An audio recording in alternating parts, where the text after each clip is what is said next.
Hi folks, Charlie Shelton here, Zippity Doo Dad, back once again to talk about Halloween Horror Nights at Universal Studios Hollywood.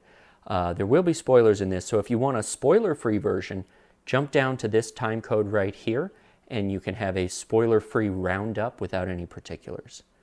But if you're still here, I assume that you're going to want spoilers. Hopefully you've been to the event and you've enjoyed it. So we're going to talk about all 8 of the houses and the terror tram in a little bit of detail, and there will be some spoilers. So, first up, Fallout. This is the one I think I was looking forward to the most. I just finished watching the series in preparation for Horror Nights, and as I was watching the series, I was like, oh, this is going to be a cool scene, that's going to be a cool hide, or this is going to be, you know, a prop, a set, something. And I was kind of let down. It felt a little generic. The ghoul makeup was not fantastic because it was just a mask that didn't really come off well. Granted, I was brought out by Universal and they allowed me to go through with a light, so I got to see everything in stark reality, but several of the times that I went through, you know, around a corner and stuff, I did it without the light first and only brought it up to photograph. So I did get to see it in show conditions and it still wasn't great. And like the main girl, Lucy, was only in one scene, like she only appeared once. We never saw that big armor on anybody. I feel like they could have done better. It felt a little generic so far as a haunt goes, and there wasn't anything that really wowed me, which is too bad because the show was great if you haven't seen it. So yeah, let's move on to the next one. Monstros 3, The Ghosts of Latin America. So this one is a continuation of the last 2 years that they've done Monstros.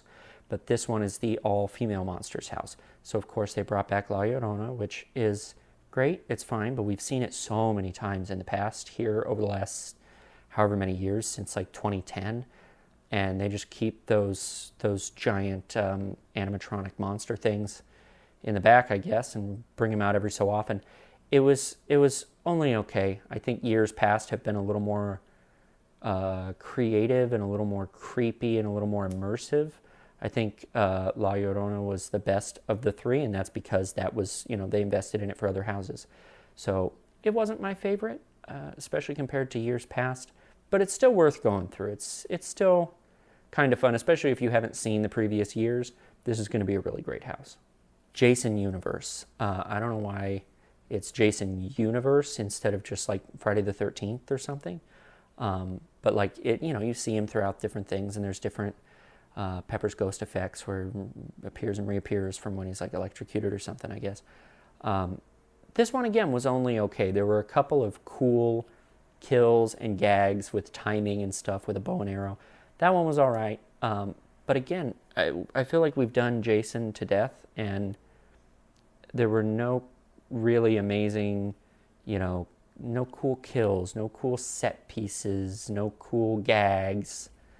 It just felt kind of generic, less than what I've come to expect from Universal. So this one was also kind of a bit of a meh, not a letdown, but just like it was fine. It was kind of what you would get anywhere, but that's not really what I'm at Universal for.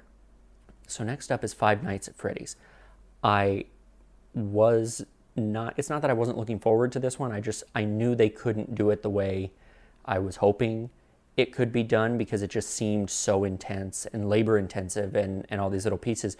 And boy, was I wrong. They knocked it out of the park. This was done exactly how you hope it would be. It really, between costumes, puppetry, actual animatronics, it really does feel like these Freddy Fazbear animatronics have come to life. And the lighting and the hides and everything are so well done. And seeing the red eyes glowing at you out of the darkness when that's all you can see is unsettling. But then when the lights turn on and a full, you know, gaps in the joints Freddy Fazbear is coming at you is so good. It's so cool and immersive. This one, like I said, I wasn't expecting it to be as good because I just thought there's no way they could do it, but they found a way. This was the best house of the year, hands down, far and away. So if you're a Five Nights at Freddy's fan, this is absolutely not one to be missed. It was super well done, and just as a haunt fan in general, I think you'll enjoy it. Scarecrow with music by Slash. Slash usually does the Universal Monsters houses year to year, and those are almost always my favorite. Just for the design, the storytelling, all that stuff. The gags are usually cool. They didn't do a Universal Monsters house this year. They brought back Scarecrow, which is one of my favorite original houses that they've done from years past, and now it's set to the music of Slash. But I think it didn't come off as well. Like I wasn't really struck by the music of Slash the way you are with Universal Monsters. It didn't seem to be front and center as much and as frequently throughout the maze. And also, I don't know what little changes they've made here or there, but it didn't have that same magic that it had the first year that Scarecrow came out. Like it was so immersive in these little effects, the water under, as you're walking beneath the crows and stuff. And like there were so many little things that I don't know if it's because I didn't notice it, but they just didn't strike me this year with this house coming back. And it's a repeat house, so it's like, it's fine, but that's kind of not what I'm here to experience from Universal. They did this one, so I was kind of hoping for like an update, like something new, something special that sets it apart from what they did previously. But it really kind of feels like they just brought it back out from storage. It's still a fine maze, and if you've never done it before, it's a great, great maze. I just think that without with Slash not being front and center, the music by Slash aspect isn't really a selling point so much. And just bringing back Scarecrow is kind of not what I'm used to from Universal, so I don't really know how to take it. But still, the maze is fine. WWE presents The Horrors of Wyatt 6. I will be honest, I know nothing about WWE. So I went into this fresh, and even with that, like I had no idea what the storyline is. I don't get any of the references of anything. So I was a bit in the dark, but the setting of it is really cool, where it's like kind of a swamp, kind of a farmhouse, not really sure, somewhere in there, but like it's just eerie and creepy. And there's individual moments where you don't have to know anything about WWE, like me, to still see, oh, that was a cool hide or a cool lighting effect, something like that. So the mechanics of the house were cool and interesting, something that I hadn't seen them do before. It wasn't a repeat like so much of the other stuff is this year. That being said, I've been through houses of movies I've never seen and TV shows I've never seen, and I'm at least able to follow kind of the story of what's happening and what's going on, and like why we're here and who the villain is. I can't tell if Wyatt 6 is the villain. Like I could see him a few times throughout, who I assume was Wyatt 6, but I don't know if he's the hero. I don't know if he's the villain. There was no real story progression. The way you get in some of the other houses, this one didn't have a lot of storytelling. Like if you've never seen, Stranger Things, and you go through that house, you're still going to get the idea of we're going into this evil world, and now there's monsters, and now we come out of the evil world back into a regular Hawkins High, and there's monsters again. So you can kind of track where we're going and what we're doing. This one just seemed like a hodgepodge collection of scenes. Cool scenes, but just kind of a hodgepodge that I wasn't really able to follow. And that could be on me for not knowing WWE. But again, there have been other houses that I didn't know the source material, and I was still able to go with it. This just wasn't one of them. So it's kind of a mixed bag. Like, it was well done in one sense of the decorations and the sight lines and stuff, the way they reveal triggered effects and gags. But there weren't a lot of cool kills, and there was no story that I could pick up on anyway. So, you take the good with the bad. Terrifier. This one, again, I've not seen the film. I know I'm like the last one. I have not seen Terrifier, but I can recognize enough of, like, Art the Clown is just a chaos gremlin. And there were some cool kills, and we just kind of went around, and I could follow the story of, like, going through where we are, and then we go through the employee exit, and we're backstage. Now he's killing team members and stuff. I could pick up on this. Even though I haven't seen the film, I'm not familiar with the source material, it was still just fun. It was goofy and fun. Like, I don't think you need to have seen Killer Clowns from Outer Space to just appreciate this weird, zany house. And Terrifier kind of struck me the same, not just because it's a clown, but, like, it was just cool kills. Like, just people getting sawed in half, and, like, water effects, and, you know, it was a fun time. So I enjoyed this house. I think this is probably my second favorite house of the night, just because it was zany and madcap and fun. Poltergeist, another repeat, but this one seems toned down. The previous iterations of the Poltergeist maze that they've done, like downstairs on the back lot and stuff when they used to do that, seem to have more pomp and circumstance. This one just kind of came and went, I guess. They still have the same big puppets and maquettes and stuff, but it was just kind of only okay. This movie I have seen, so I know what they're referencing, but even at that, like, there are a couple of scenes that would have been cool that aren't included, and I thought they were included in previous mazes, but they just didn't bring them out, like previous versions of this maze. So I don't know, and I'm really kind of scratching my head as to why we have so many repeats this year. Poltergeist among them.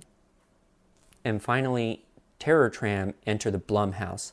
So Terror Tram has just kind of become the Blumhouse space now. Last year with the little vignettes of Megan was super duper lame. This one brought a little more vibrancy, a little more life. They're promoting Black Phone 2. So this is a really cool, like, icy version of that villain. But, like, I don't know, I think it's just, there's only so much you can do in the space. Combining all the different properties is kind of cool, and giving everyone a little bit, like a little neighborhood, is better. Like, I don't really need the entire thing to be the Purge. But just this little alleyway in the crash scene being the Purge, that was fine. And, like, I don't really want Happy Death Day to have its own full maze, but include the characters, you know, here and there. And same with Megan. Peppering here and there is more than enough of what we need. I don't think it can handle a full, honest maze on its own. So keeping Blumhouse like it's the horror company right now, and just kind of putting all the properties here together, celebrating their 15th anniversary this year, putting them all here in this hodgepodge of Blumhouse properties, I think works, and I think that's why they do it year over year, because of course you have to mention Blumhouse, but putting it here means we don't have to do like full-blown mazes on each one. They can't hold up the way like Five Nights at Freddy's can hold up as its own maze.